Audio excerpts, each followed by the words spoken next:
Magandang umaga sa inyong lahat. Ngayon pagdating ko dito sa aking bagong spot dito sa Centennial, bakit nagtataka ako? Napakalinis.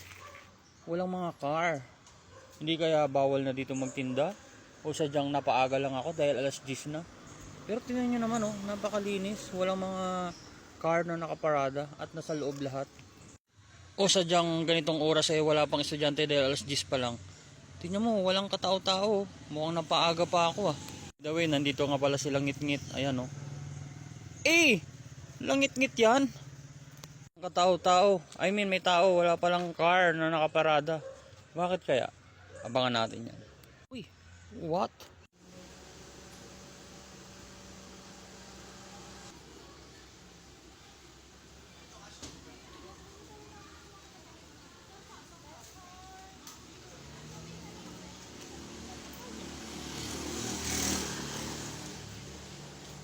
Actually, Pampanga parang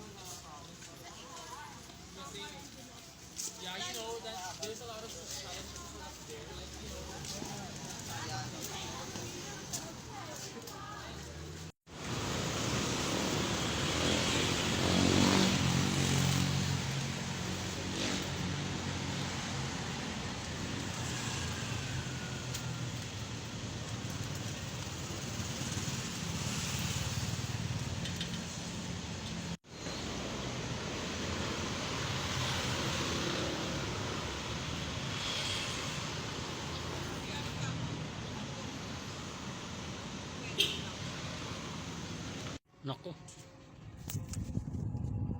Nako, di na ako nakapag-vlog ng na-busy. Well, anyway, bibili na lang ako ng lagayan ng camera ko. So anyway, sa Lagro, kumita tayo ng almost 200 mahigit. So nag-decide na lang tayo na mag-stay sa Bristol at sa awa ng Panginoon ay kumita po tayo ng mahigit 2,000. At nakaubos po tayo ng siomai na 180 piraso.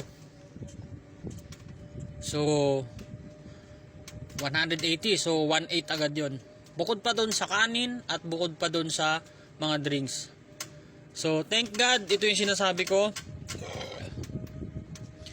na kung binubuli at inaapi ka man ng iba, may magagandang mangyari talaga sa'yo. Kagaya nito, medyo nakikilala na po tayo at thank you po sa mga bumili. Pasensya na po at kung minsan talagang hindi ako humingiti. Pero sa totoo, mabait po ako. Hanggang sa muli, ito ang ka-siomai.